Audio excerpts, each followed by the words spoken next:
Aleluya. Bueno, hoy me ha tocado compartiros la palabra y pensaba ahí porque tenía un dolor de estómago que ni os cuento. Y es que no importa los años que lleve uno de convertido, ¿eh? No importa. Subirse aquí arriba con la responsabilidad de compartir un mensaje de la palabra de Dios y creyendo que es un mensaje de Dios para el pueblo, da dolores de barriga.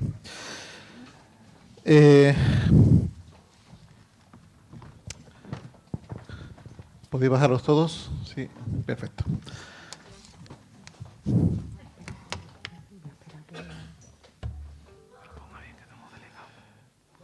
Los que me conocéis sabéis que no soy buen contador de chistes, pero quiero empezar esta predicación con un chiste. Seguramente porque, y el chiste además lo voy a contar seguramente mal, así que os reiría de lo mal que lo cuento, más que del chiste. Pero es un chiste que ejemplifica, en cierto modo, lo que os quiero compartir después a lo largo de la predicación. Dice que había un pescadero en su puesto de pescado y que tenía allí a la venta pues cangrejos americanos y cangrejos españoles. Lo curioso es que a los cangrejos americanos le tenía puesto una red encima, protectora, y al cangrejo de origen español no le tenía puesta ninguna reja. Total, que apareció por allí uno para comprar cangrejos y le preguntó, dice, oye, ¿por qué tú al cangrejo americano le tienes puesta una red y al cangrejo español no le tiene puesta ninguna red? Dice, pues muy sencillo, porque el cangrejo americano, como le quites la red y uno repeche y salga, se van todos detrás por él y se escapan todos. ¿Y al español por qué no? Dice, muy sencillo, porque el español, cuando uno encuentra el camino para salir del huevo, el que estaba dice, ¿dónde vas tú? Es un chiste, pero habla, por desgracia, mucho del español y de su cainismo. Habéis escuchado seguramente esa expresión. Muchas veces el español es muy cainita. No quiere que el otro prospere más que uno mismo. Y por desgracia, eso es algo que hemos heredado. Seguramente esa cultura tan enraizada y tan metida dentro de nosotros, de la vieja del visillo, de saber qué hace el vecino, de acusar al vecino, muy inquisitorial, os suena la palabra, ¿no? De inquisición. Llevamos muchos siglos bajo la misma. Y eso se ha metido dentro. Y por desgracia somos muy cainitas.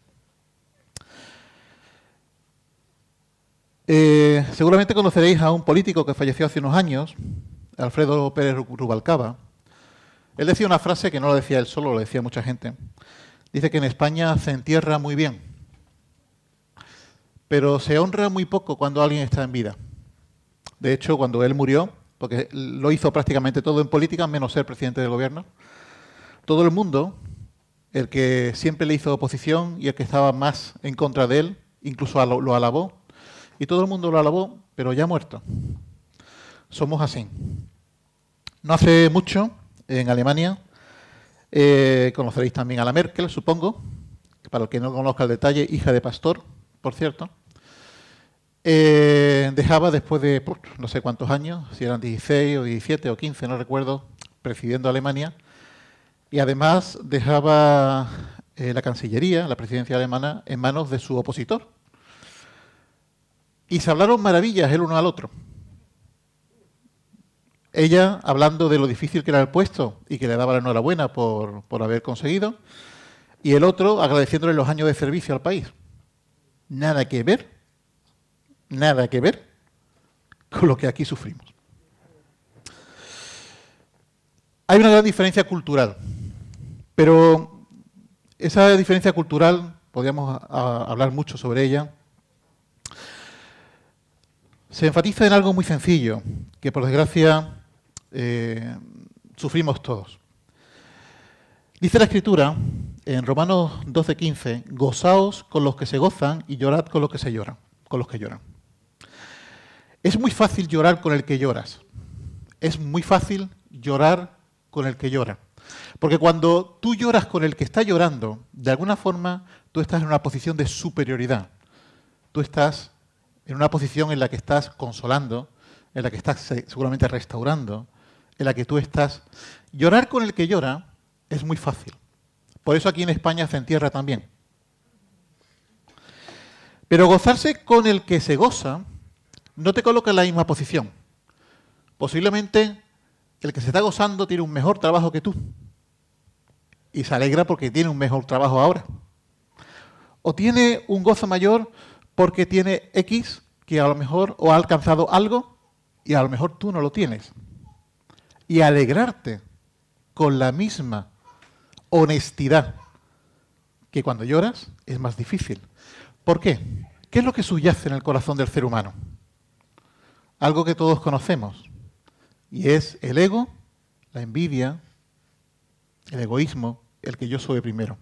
Es más difícil. Gozarse con el que se goza es más difícil porque tienes que sujetar a tu carne normalmente. Y si no, piénsalo un poco. Analízate tú un poco. Si no lo tienes, aleluya, porque seguramente el malo sea yo. Yo sí lo tengo. Yo tengo que sujetarme la carne. Llorar con los que lloran es fácil, gozarse con los que se gozan no tanto. Por eso hoy quiero hablar de dos tipos de espíritu. No espíritu en el sentido espiritual de ángeles y demonios, espíritu en el sentido de formas.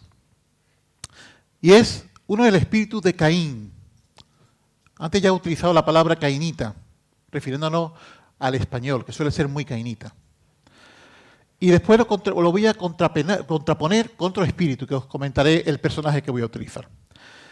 Con respecto a Caín, quiero hablaros, antes de Caín, de un problema que tenían los Gálatas. Los Gálatas eran unos hermanos, allá por Asia Menor, donde está Galacia, que habían recibido con mucha alegría la salvación. Pero la verdad es que no trabajaron mucho eso de crucificar la carne. Entonces, la verdad es que los pobres sí, eran muy gozosos, muy fogosos con respecto al evangelio, pero eso de crucificar la carne y los deseos le costaba. Y Pablo, en una de sus cartas, que fue además la primera, le escribe, Gálatas 5:13 y siguientes, porque vosotros, hermanos, a libertad fuisteis llamados, solamente que no uséis la libertad como ocasión para la carne. Ahora que tengo tanta libertad, ¿no? Pues aprovecho. Sino, y enfatiza, servíos por amor los unos a los otros. Esto va en contra del espíritu cainita. Dice, porque toda la ley en esta sola palabra se cumple. Y Pablo recuerda palabras de Jesús.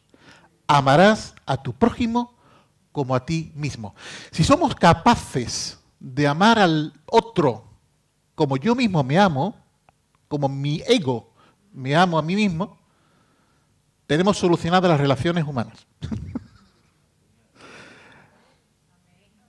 Pero no las tenemos solucionadas, ¿verdad? Porque tenemos conflictos. Digo conflictos, ¿vale? Bien. Y Pablo lo sabe y sigue. Pero si os mordéis y os coméis unos a otros, mirad que también no os consumáis unos a otros. Claro, los Gálatas se comían unos a otros. ¿Qué ocurría? Que por dentro se consumen. Hay obras y novelas dentro de la literatura española, como La caza de Bernarda Alba, donde podéis ver lo que es consumirse en vida. Eso es, por desgracia, nuestro cainismo español. Pero quiero huir de esto, ¿vale? Dice Gálatas 5:17, terminando la idea de Pablo, porque el deseo de la carne es contra el espíritu y el del espíritu es contra la carne. Y esto se oponen entre sí. Para que no hagáis lo que quisierais. Pero si sois guiados por el espíritu, no estáis bajo la ley. El espíritu de Caín es un espíritu que es egoísta, que no sirve a los demás.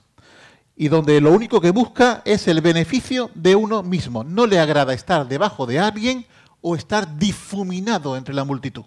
No le gusta. No le gusta. Vamos a ir a la historia de Caín para entenderlo bien. En Génesis 4:3. Dice que aconteció, andando el tiempo, que Caín trajo del fruto de la tierra una ofrenda. Quiero haceros énfasis en esto, en una ofrenda. Escogió algo para darle al Señor, lo preparó y se lo dio. Escogió una ofrenda. Y dice 4:4 de Génesis. Y Abel trajo también de los primogénitos de sus ovejas, de lo más gordo de ellas. ¿Qué pasó? ¿Cuál era la diferencia entre Abel y Caín? Porque los dos trajeron ofrenda. Pero uno trajo una ofrenda. El otro escogió a lo primero que tenía, a los primogénitos, y de los primogénitos lo más gordo. ¿Cuál es la diferencia, por tanto, en el corazón de la ofrenda? Mucha. ¿Por qué? Porque Caín le estaba dando un valor al Señor y Abel le estaba dando otro valor al Señor.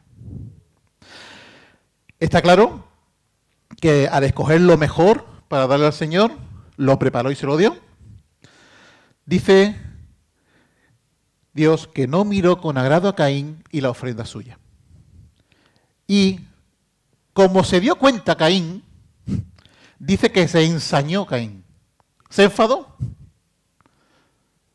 Encima que te traiga una ofrenda. Y dice que lo hizo en gran manera. Y dice que decayó su semblante. Triste, serio. Taciturno, diría alguno. Y dice entonces que el Señor le dijo a Caín, ¿por qué te has enfadado? ¿Por qué te has ensañado? ¿Y por qué has decaído tu semblante? ¿Por qué? Si hicieres bien las cosas, si bien hicieres, ¿no serías entonces enaltecido? Y si no hicieres bien, ojo, el pecado está a la puerta. Le estaba advirtiendo el Señor.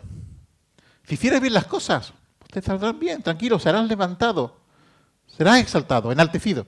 Pero si no lo hicieres, cuidadito, que el pecado lo tienes ahí a la puerta. Claro, ¿qué ocurre? Que como este estaba aquí mal, al final la culpa es de Abel. Cogió allí, le arreó a Abel. Y tenemos la historia del primer asesinato en la Biblia. ¿Por qué? Simplemente porque no dio al Señor lo mejor. No, le dio una. Cuando no ponemos al Señor en el centro de nuestra vida y le damos lo mejor, encima a veces creemos que le estamos dando lo mejor. Por dentro la cosa no funciona bien. Por dentro la cosa no funciona bien.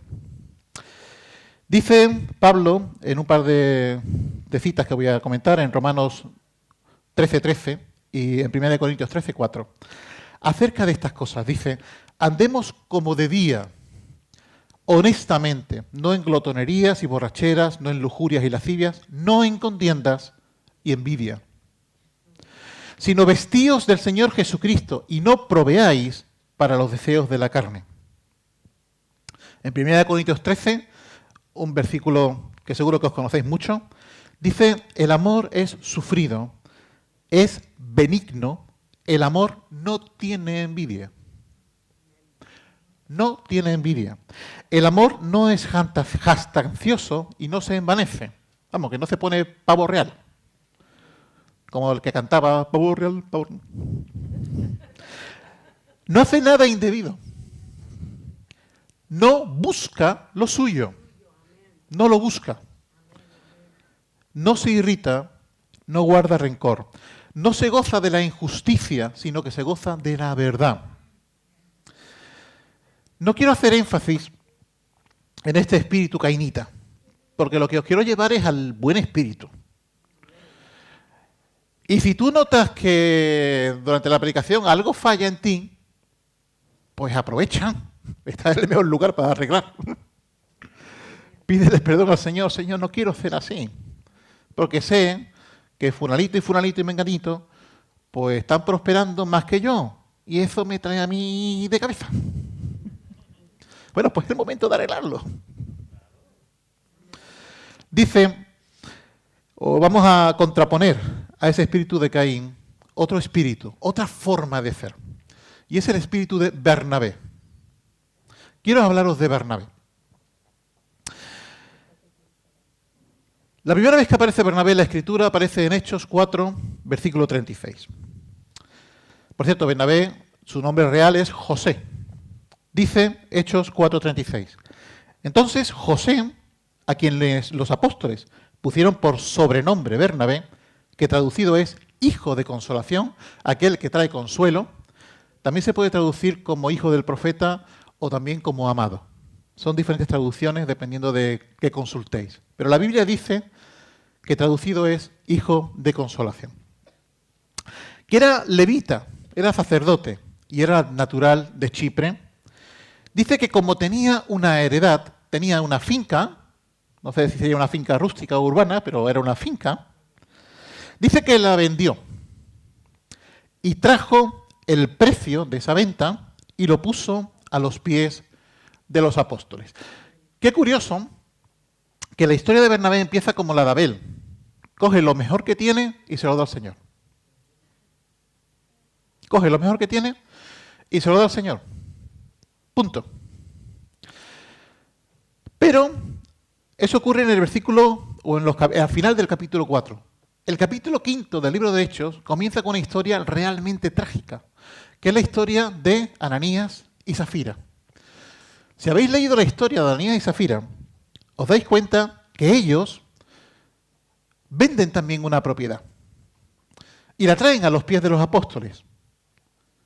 Esto lo hemos vendido, y le preguntan allí los apóstoles, en este caso Pedro, y le dice, bueno, ¿esto lo has vendido por tanto? Sí, por tanto. Y Pedro le dijo, ¿por qué mientes al Espíritu Santo? No te hacía falta. Porque a nadie, que yo no he leído todavía en el libro de los Hechos, que a nadie se le exigía vender una propiedad para darla a la iglesia. Bernabé lo hizo. Pero seguramente Ananías y Zafira querían el mismo honor que Bernabé recibió. El mismo agradecimiento o enaltecimiento que Bernabé recibió. Pero no lo hizo de forma correcta, no en su corazón. No preparó la mejor ofrenda como hizo Bernabé, preparó una ofrenda. ¿Qué ocurre? Pedro les dice, bueno, no me habéis mentido a mí, no habéis mentido a la iglesia, habéis mentido al Espíritu Santo. Y cayeron muertos en ese momento. Primero uno y después el otro. Como anécdota, la primera vez que aparece el grupo de jóvenes en la iglesia es aquí, para cogerlo y para enterrarlo. O sea que el grupo de jóvenes sirve para enterrar a toda esta gente. ¿Ves? Ya tenéis ministerio, los jóvenes. Ya tenéis servicio. Pero aparece Bernabé de esta forma, entregándolo todo. Bernabé vive las primeras persecuciones duras. Juan y Pedro echados en la cárcel, la iglesia siendo perseguida, sufre la muerte de Esteban. O sea, él vive la muerte de Esteban, cómo la iglesia se esparce y cómo Esteban queda allí siendo el primer mártir. Vive la dureza de la persecución de Saulo de Tarso. Eso lo vive Bernabé. Y en medio de todo aquello ocurre algo inesperado. Esto que acontece unos 5 años después de que Jesús haya resucitado y ascendido. O sea, Jesús resucitó sobre el año 29, pues en el año 34, de repente ocurre algo, ¡buah! Y es que Saulo de Tarso, el gran perseguidor de la iglesia, va y se convierte. Claro, este hombre se convierte, y si tú lees los capítulos, pues te da la impresión de que después siguió predicando allí en Damasco, y después se fue a Jerusalén, y empezó no sé qué. Pero si tú analizas el capítulo 9 del libro de Hechos, junto con Gálatas 1 y 2, te vas a dar cuenta de que después de aquella conversión, lo primero que hace Pablo, o el futuro Pablo, es irse a Arabia, al desierto, a buscar al Señor. Y después vuelve a Damasco. En ese preámbulo, entre el desierto y Damasco, pasan 3 años. No es tan inmediato. 3 años. Posiblemente muchas de las experiencias que después Pablo narra en sus epístolas, como que ascendió al tercer cielo y cosas por el estilo, están relacionadas con vivencias que tuvo él en ese periodo. Cuando Pablo vuelve a Damasco, 3 años, ¿vale?, entre el desierto y Damasco, tiene la intención de ir a Jerusalén y presentarse a los apóstoles. No en vano, Jesús le había dado una comisión, le había dado un encargo. Al fin y al cabo se iba a convertir en un apóstol a los gentiles. Bien, Hechos 9, 26. Y cuando llegó a Jerusalén, estamos hablando de Pablo, trataba de juntarse con los discípulos, pero todos le tenían miedo. Un tipo que echaba a la gente a las cárceles y que los mataba solamente por ser seguidores de Jesús. Le tenían miedo, no creyendo que fuese discípulo. Y de repente nos aparece otra vez aquí Bernabé. Entonces Bernabé, tomándole, lo trajo a los apóstoles. Un tipo valiente, que creía que Jesús cambiaba a las personas, si no nos acerca. El propio Ananías, cuando Jesús le dijo, oye, que este me va a hacer por instrumento, le preguntó hasta por 2 veces al Señor, ¿este? Sí.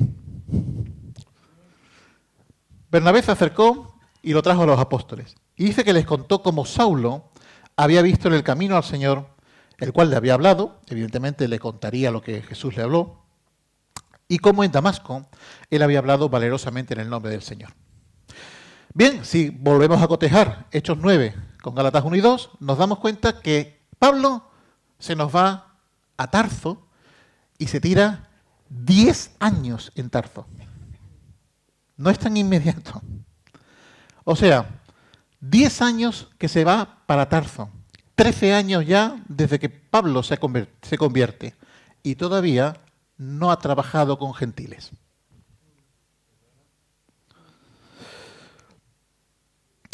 Bien, han pasado 13 años. De repente aparece algo en Antioquía. En una de estas persecuciones, los hermanos van hablando a los judíos, pero algunos hablan a los gentiles. Avivamiento en Antioquía. Brutal. Los gentiles se están convirtiendo en Antioquía de Siria, para los que lo queráis podáis ubicar en el mapa, y se convierten, ¡buah! Claro, esto a los apóstoles les llega al oído a Jerusalén y dice, ¿qué está pasando en Antioquía? Esto hay que saber. Vamos a enviar a alguien de confianza. ¿A quién envían? A Bernabé. Llegó noticia, Hechos 11, 22. Llegó la noticia de estas cosas a oídos de la iglesia que estaba en Jerusalén y enviaron a Bernabé que fuese hasta Antioquía. Enviaron a alguien confiable, alguien que para ellos era confiable. Y curiosamente, fijaros en este Bernabé, porque hoy dice el versículo 11, 23. Cuando llegó y vio la gracia de Dios, Bernabé era un odre nuevo. Hacía 13 años o 14 que se había convertido él y todavía era un odre nuevo. No se había envejecido.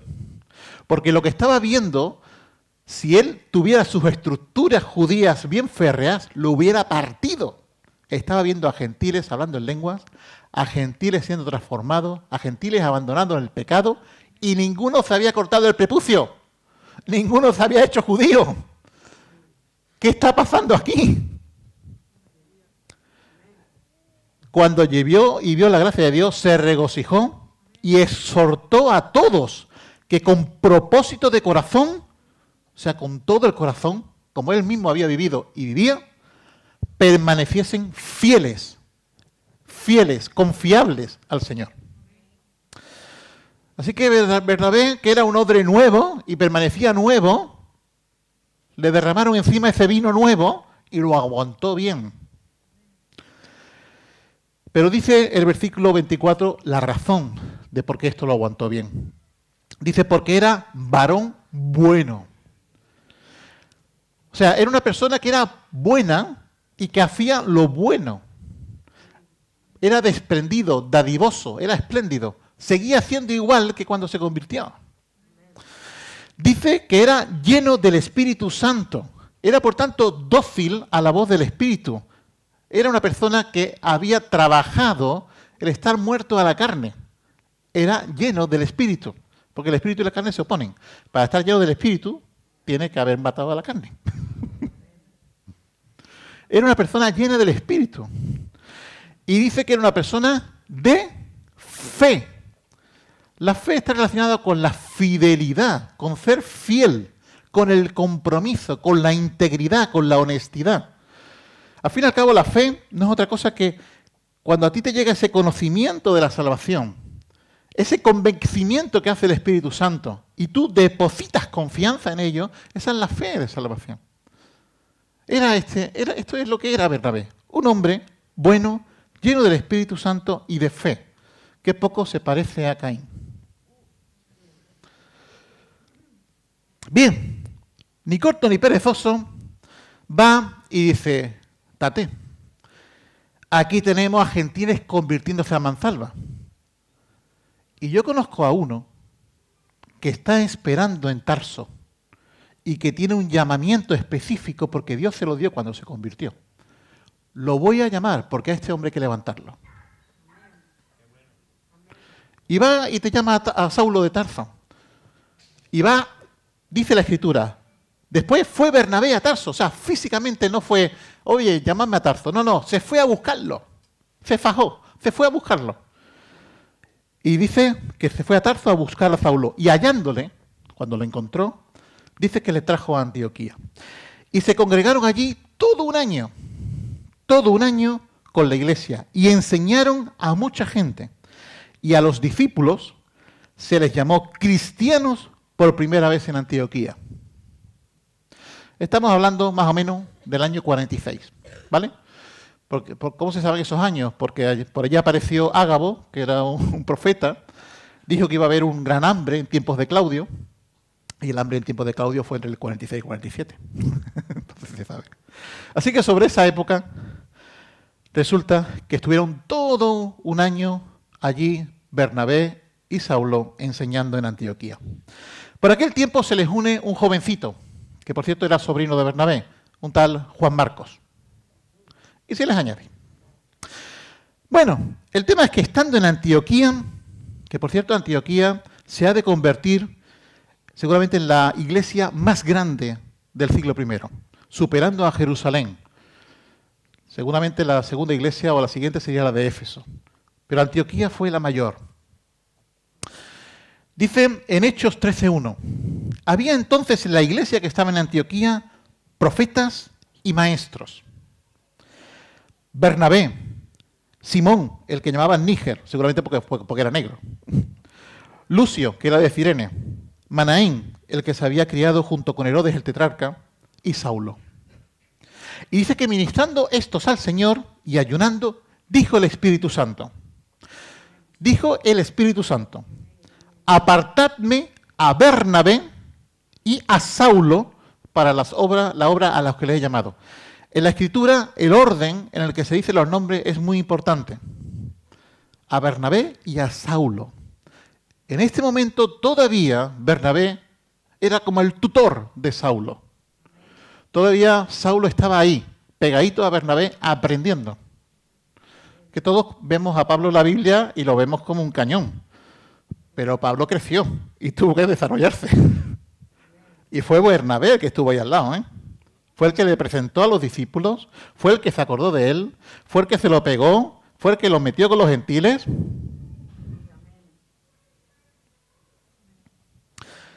Bien, la Escritura lo que hace es comenzar aquí las misiones. Y empieza el movimiento misionero. Todo el capítulo 13 empieza ya las misiones. Y allá que se van a Creta a evangelizar. Pero ocurre un pequeño percance con un Juan Marcos, que iba en ese viajecito. Y Juan Marcos, pues el pobre como que le vino grande. Muchas veces a nosotros también los trabajos se nos viene grande. A lo mejor porque los creemos que podemos con ellos y todavía no estamos maduros para ellos. Seguramente Juan Marcos era de estos, que tenía más corazón que formación y le vino grande. Y antes de llegar a Asia Menor, lo que hoy es Turquía, se fue Juan Marcos de nuevo a Antioquía. Bien, tras este primer viaje misionero, ya en algunos pasajes de la Escritura empieza a hablarse de Pablo y Bernabé. Pablo había llegado ya a la madurez adecuada para trabajar solo. Ya se empezaba a hablar de Pablo y Bernabé. Cuando se hablaba de Bernabé y Pablo es porque se hacía relación a la iglesia de Jerusalén, donde todavía Bernabé era de mayor peso que Pablo. Pero en la mayoría de los pasajes que se habla en el campo misionero es Pablo y Bernabé. Bien, tras este primer viaje, vuelven de nuevo a su base, Antioquía. Evidentemente ocurre el concilio de Jerusalén, porque hay que discutir qué pasa con los gentiles que se están convirtiendo. Arreglan allí el tema. Pues mira, no hay que molestar a los gentiles, no hace falta que se conviertan en judíos para ser cristianos, vamos a arreglar, arreglaron el tema. Capítulo 16 del libro de Hechos. Vamos a comenzar el segundo viaje misioneros. Primer conflicto entre discípulo y maestro. Pablo decía, yo a Juan Marcos no me lo llevo, porque yo no me llevo a gente que me pueda fallar. Y la misión es muy importante. Y el trabajo es muy importante. Y no puedo llevarme a gente que me falle. Y Bernabé decía, bueno, pero a Juan Marcos hay que levantarlo. Así que hubo tal desavenencia entre los dos que Pablo cogió a Silas y comenzó su segundo viaje misionero. Y Bernabé cogió a Juan Marcos y comenzó a hacer otra ruta misionera. La que aparece en la Escritura es la de Pablo y Silas, porque al fin y al cabo el libro de los Hechos lo escribe Lucas, y Lucas es un colaborador de Pablo. No iba con Bernabé, iba con Pablo. Por eso le perdemos la pista a Bernabé. Pero no le perdemos la pista a Juan Marcos, porque finalmente está claro que Bernabé hace su trabajo con Juan Marcos, porque es capaz de restaurarlo, es capaz de levantarlo y lo pone a ser un colaborador muy fiel de Pedro. De hecho, Juan Marcos es el intérprete de Pedro. Y Juan Marcos va siempre con Pedro y es el que, como domina el griego y demás, pues el que actúa de intérprete, el que a lo mejor le ayuda a escribir, el que se convierte prácticamente en su hijo. De hecho, Pedro, en 1 de Pedro 5, al final de los saludos, habla de que Juan Marcos es mi hijo. Igual que Pablo más adelante hablaría de Timoteo. ¿Qué os quiero decir con todo esto? Que Bernabé restauró a Marcos. Fijaros si lo restauró, que el propio Pablo, que lo desechó como alguien que podía fallarle, dice en su segunda carta de Timoteo 4:11, solo Lucas está conmigo, está en un momento delicado en la cárcel, y dice, toma a Marcos y tráelo contigo, porque me es útil para el ministerio. Marcos es restaurado. El espíritu de Bernabé, en todo momento, era un espíritu de levantar al otro, de restaurar al otro. No le importaba que el otro fuera incluso más que él, porque él sabía que Pablo sería más que él, y lo levantó. No le importó, porque tenía visión de reino, no visión egoísta, no del ego, sino del reino. Si echáis un vistazo al Nuevo Testamento, ¿cuántos libros tiene el Nuevo Testamento? 27. Bien. De los 27, ¿sabéis cuántas cartas son de Pablo? 13. Y sabéis que Juan Marcos es el escritor del Evangelio de Marcos. Posiblemente el primer evangelio que se escribió fue el de Marcos, además. Bien, 13 más 1, 14. 14 de 27. El 52%, o sea, más de la mitad del Nuevo Testamento, se la debemos a que Bernabé levantó a estos dos hombres y los puso a trabajar en el ministerio. En cambio, de Bernabé no se acuerda mucha gente. ¿Me seguís? ¿Dónde estaba el egoísmo de Bernabé? Varón bueno, lleno de fe y del Espíritu Santo. Ya llego a mi alegato final, a la confrontación con la que os tengo que hacer a vosotros. ¿Cómo es tu espíritu? ¿Cuál es tu espíritu? ¿Es un espíritu cainita o es un espíritu más de los de Bernabé? Si sabes que hay cositas raras dentro de tu corazón, yo te invito a que cierres los ojos, María. A que cierres los ojos. Y es el momento de decirle, Señor, tú sabes que soy así. Y que a lo mejor pues, me da cierta cosa envidia. O me da cierta cosa... Y puedes decirle, Señor, cámbiame. No quiero que la carne ahí tome lugar. Quiero ser más del espíritu de Bernabé. Que no me importe incluso que otros me sobrepasen. Porque mi mentalidad es la mentalidad de que tú realmente eres el único que merece la pena, porque te lo doy todo. Bernabé le dio todo. Te dio la heredad, ¡pum!, esto es. Y permaneció como un odre nuevo todo el tiempo que se le ve en la Escritura. Porque a las cosas que se enfrentó, recibía cosas y él las recibía como parte del Señor.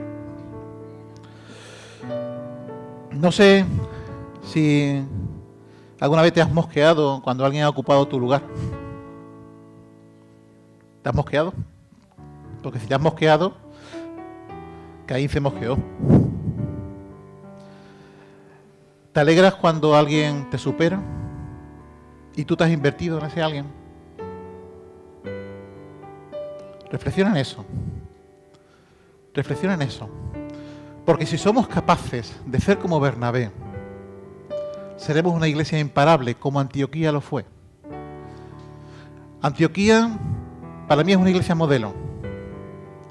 Porque tenía apóstoles, tenía profetas, tenía maestros, cada uno en su lugar, cada uno trabajando, cada uno con la idea de que la iglesia creciera y el reino se estableciera. No importaba quién fuera quién, importaba que lo que el Señor le había dado a cada uno lo pudiera dar con total naturalidad al otro. Se sembraba en el otro.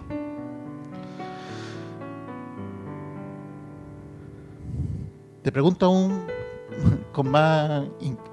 ¿Estás haciendo algo para que otros sean más que tú? En la iglesia solemos tener pues, el grupo de alabanza, la escuela dominical, los sugieres, el grupo de evangelismo, la enseñanza, son las áreas típicas. Plantéate ahora si estás en alguna de esas áreas.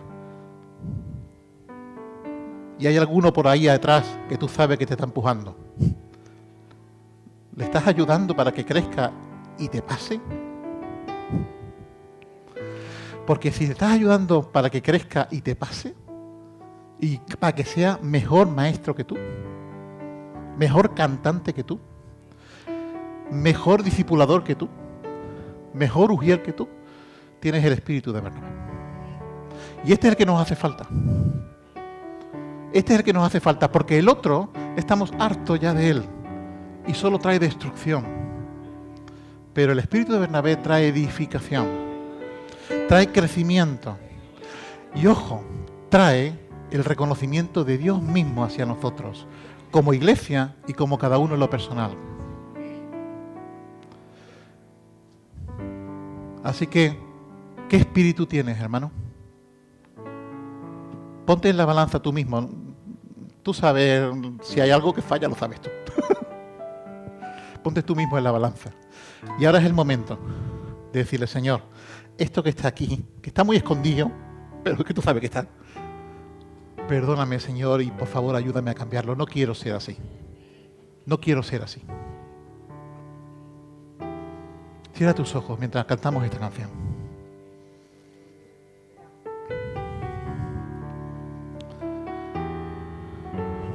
Gracias, Señor.